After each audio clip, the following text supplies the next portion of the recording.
All right, so we took a look at the levels of organization earlier in the year. So this is just a review. We started off with one single organism.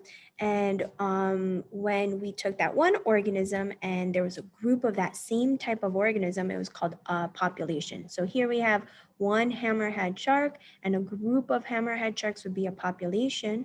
But there's not just one type of shark, there are many sharks, and this is called a species. So these sharks, they're kind of all somewhat related to each other, and we call them a species. Now, sharks are not the only thing that live in the ocean. There's other organisms like dolphins or turtles, seaweed, and the living things that are in that area are called a community. And in an area, it's not just living things, there are living and non-living things. So in this picture, yes, you see the fish and coral and jellyfish and things like that, but also there's water, there's sand, there's rocks. So all the living and non-living things in an area is called an ecosystem. And all the ecosystems put together is called a biosphere. So we took a look at these different levels, and it started off with one organism. And as we went through each level, there were more and more things added to the level. Today, what we're going to take a look at is an organism, but all the things inside of an organism, all the levels that make up an organism. And we're going to start with the atom. So here's an example of an atom. It's a carbon atom, and it's the smallest part of any living thing, but also any non-living thing. So you have carbon in your bodies, but then you also have carbon in non-living things like the atmosphere, okay, or the soil. All right. Take a look at the two pictures. Here we have one carbon atom, and here we have a carbon dioxide molecule, and see what's the difference between the two pictures. Okay, here we have just one atom, but for the carbon dioxide molecule, we have one carbon, but then it's attached to two oxygen atoms too. And a molecule is the next level, and we're building up, and a molecule is not just one atom, but it's two or more atoms put together. So if you saw, first level was just one atom, and we're building up to the next level molecule where there's more than two atoms put together. Now take a look at this next picture. Here we have a carbon dioxide molecule versus a glucose molecule, which is a macromolecule. What do you see is the difference here? Well, if I see here, there's only three atoms put together, one carbon and two oxygen.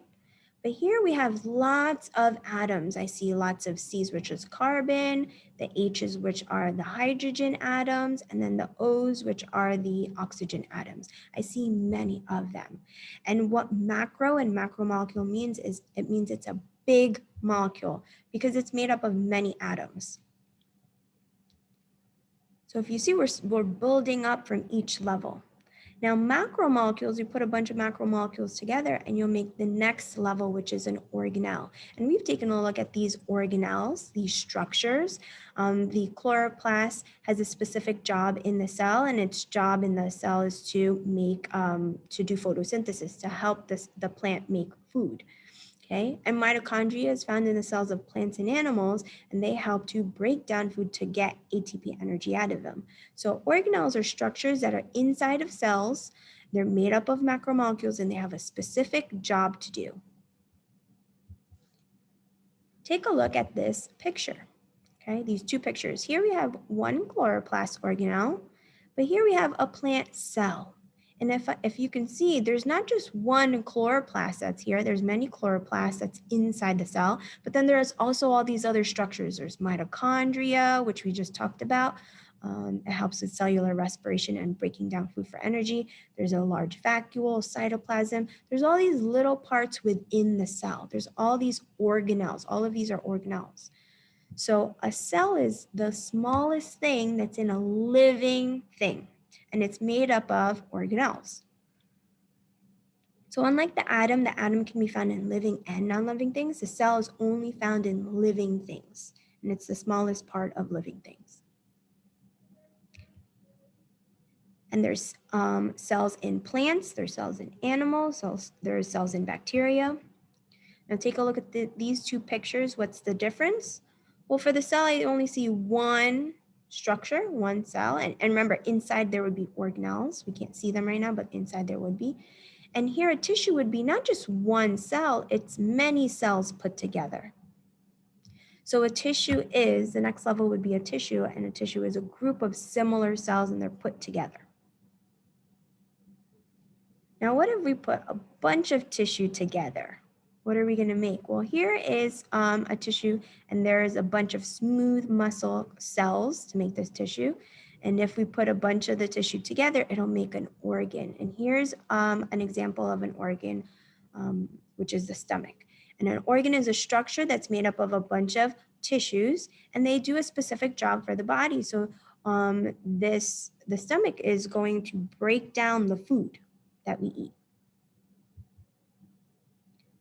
Now, the stomach is not the only thing that helps with breaking down food. If you take a look at these two pictures, okay, I see this one stomach, one organ here, okay, but the stomach doesn't work just by itself. It works with the esophagus to bring down food from the mouth to the stomach. It works with the large intestines and the small intestines to absorb nutrients and water. And then these other organs that are working with the stomach to help break down food. And that all these organs that work together to break down the food would be called the organ system. So the organ system is the next level, and it's a group of organisms that work together to do something. So here we have different types of organ systems. The circulatory system helps to move blood and other things throughout the body. The nervous system includes organs like the brain and the spinal cord and things like that that helps to send messages to and from the brain to the rest of the body. The respiratory system are a group of organs that help to take in oxygen, let carbon dioxide out. Okay, we talked about the digestive system. The skeletal system talks about basically helps to keep our structure of our bodies. And the muscular system is helping to helps us to move. Now, all of these organ systems put together will make one organism. So let's review really quickly. We start off with an atom, which is the smallest thing in any living or non-living thing. A bunch of atoms put together would be a molecule. Okay. When we put many, many, many atoms together, we make this big molecule called a macromolecule. We put a bunch of macromolecules together to make an organelle. It's a structure in a cell that does a specific job. And you can see that the cell has many organelles in it. We put a bunch of cells together, we'll make a tissue. We put a bunch of tissue together, we'll make an organ, okay, that has a specific job for the body. And then we put a bunch of organs together that work together to, let's say in this case, digest the food. That's called an organ system. And all those organ systems will be put together into an organism. So those are the levels of organization that are within one organism.